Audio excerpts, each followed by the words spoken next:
It is true that all of us have come to know the true God in Christ Jesus. But that does not exempt us from being tempted to fall away from Him. Because Christians live in the world. And in the world, there is lots of temptation. What are these false gods that we are called to guard against? The false god refers firstly, of course, to the world. Not what is earthly, but what is worldly. Today, the world always champions the importance of power, of glory, of fame, of wealth. These are the things that the world promised us. If you have them, you can find happiness.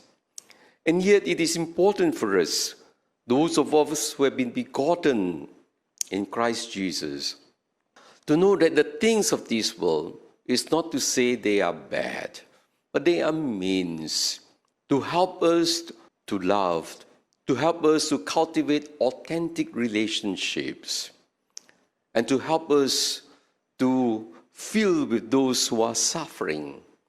That is why people who are famous, celebrities, even people who are powerful, they do not seem to be very happy at all, because cut off from the lives of ordinary people, when they are no longer too sure of who are their true friends, who are those people who truly love them, their life becomes empty and they live in deep insecurity.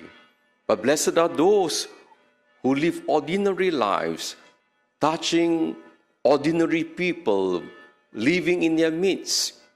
This is where we find great joy of being able to make a difference in the lives of people. And most of all, in cultivating beautiful, loving, meaningful relationships and contributing to society. The second God that we should be warned against, it is the God of pleasure. Again, there are some people in this world, they think that life is just simply enjoying.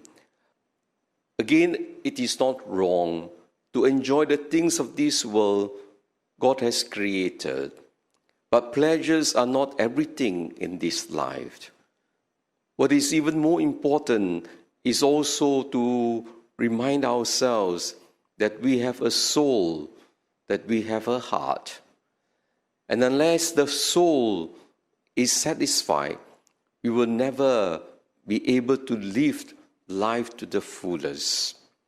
And so it is how we're going to manage the pleasures of this life and not be a slave, but to use them in such a way that we could mediate the flesh, to communicate love and joy to one another. But my dear brothers and sisters, the deadliest sin is the sin of impiety.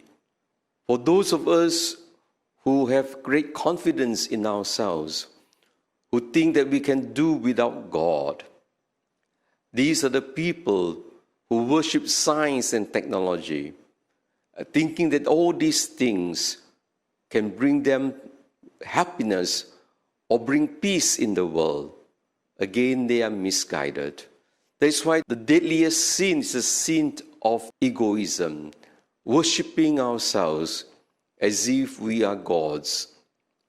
And this is where we need to be very careful, because those of us who are blind or who reject the existence of God, our minds will be dulled and we will end up worshipping ourselves and become a cause of division to others. But my dear brothers and sisters, these are the sins of the world. But there are some spiritual sins we have to be on guard as well. Two sins that we must avoid. What we must be most careful is not to fall into jealousy, because jealousy is very common even among those in religious circle, because we are all insecure in many ways.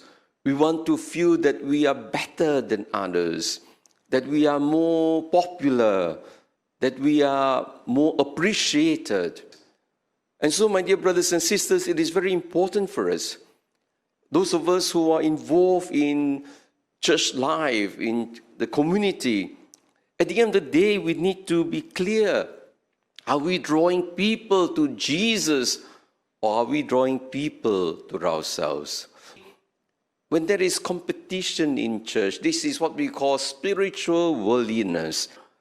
Whoever is called to bring someone to Jesus, it is a gift. It is God's choice. When someone is called to do certain things, we should not be envious. If God has called someone to lead this group to Jesus, we should be happy, because all we desire is that people know Jesus and know life to the fullest. So that's the first thing we need to avoid. The second temptation is theological pride. And this is true also sometimes among religious leaders.